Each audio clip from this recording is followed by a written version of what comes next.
वैज्ञानिकों ने एक टेस्ट शुरू किया है जिसमें देखा जा रहा है कि क्या बीसीजी वैक्सीन की मदद से कोरोना संक्रमितों की जान बचाई जा सकती है। यूनिवर्सिटी ऑफ एक्सेटर में चल रहे वैक्सीन के ट्रायल में करीब 1000 लोग हिस्सा लेने वाले हैं। ये वैक्सीन 1921 में विकसित की गई थी। इसे टीबी की रोकथाम के लिए तैयार किया गया था, लेकिन ऐसे प्रमाण मिले हैं कि ये दूसरी संक्रामक बीमारियों से भी बचाव में कारगर साबित हो सकती है।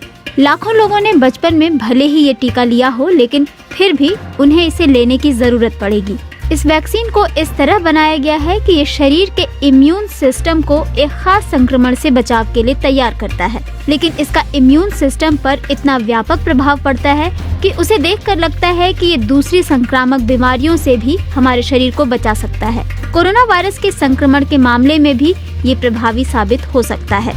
इससे पहले हुए क्लिनिकल ट्रायल में ये पता चला कि बीसीजी का टीका पश्चिमी अफ्रीका के देश गिनी बिसाऊ में नवजातों में मृत्यु दर को 38% तक कम करने में कामयाब रहा है। मृत्यु दर में ये कमी बीसीजी टीके की वजह से निमोनिया और सेप्सिस के मामले कम होने की वजह से आई। दक्षिण अफ्रीका में इस टीके से जुड़े अध्ययन से पता चला कि इसके असर की वजह से नाक, गले और फेफड़े के संक्रमण के मामलों में 73% की कमी आई। नीदरलैंड में बीसीजी की वजह से येलो फीवर वायरस के शरीर में कम होने के प्रमाण मिले हैं। University of Exeter medical school के प्रोफेसर जॉन कैंपबेल ने बीबीसी को बताया, वैश्विक पैमाने पर ये काफी अहम हो सकता है।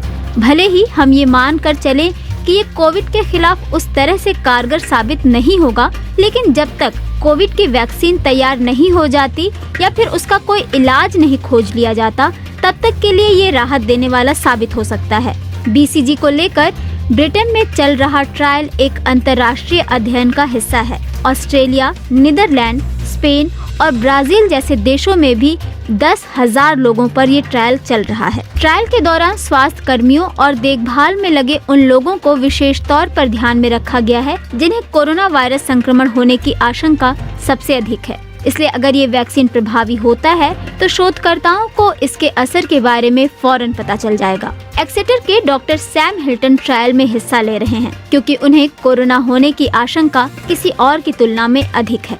उन्होंने बीबीसी से कहा, बीसीजी कोरोना के दौरान आपको ज्यादा बीमार नहीं पड़ने देगा। इसकी प्रबल संभावना दिखती है, इसलिए मैं इसे खुद के लिए एक बचाव के तौर पर देखता हूँ।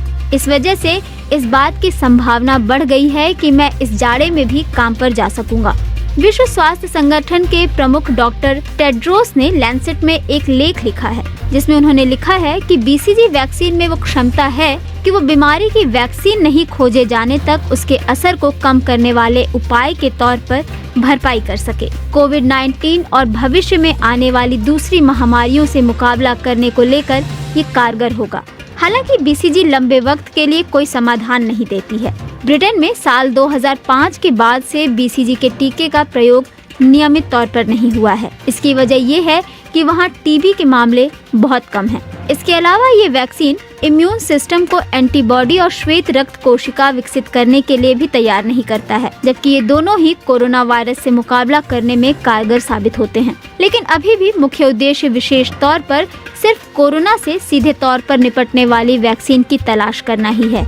ऐसी 10 वैक्सीन क्लिनिकल रिसर्च के अंतिम चरण में है, जिसमें से एक वैक्सीन यूनिवर्सिटी ऑफ ऑक्सफोर्ड में तैयार की जा रही है। ऑक्सफोर्ड वैक्सीन ग्रुप के प्रोफेसर एंड्रयू पोलार्ड ने बीबीसी को बताया, ज्यादातर वैक्सीन इस तरह से तैयार की जाती हैं कि वो जिस रोगाणु के लिए तैयार की गई हैं, उसके खिलाफ इम्यून सिस्टम को मजबूत करें। लेकिन एक बेहतर इम्यून सिस्टम तैयार करने के लिए उस विशेष रोगाणु के अलावा दूसरे रोगाणुओं से मुकाबला करने की भी क्षमता विकसित करनी होती है ताकि भविष्य में भी वे कारगर रहें। वे कहते हैं, समस्या ये है कि आज मैं ये नहीं बता सकता कि आप दूसरे वैक्सीन का इस्तेमाल कोरोना से बचने के लिए कैसे कर सकते हैं या नहीं कर सकते हैं, क्योंकि इसे लेकर हमारे पास कोई प्रमाण नहीं है।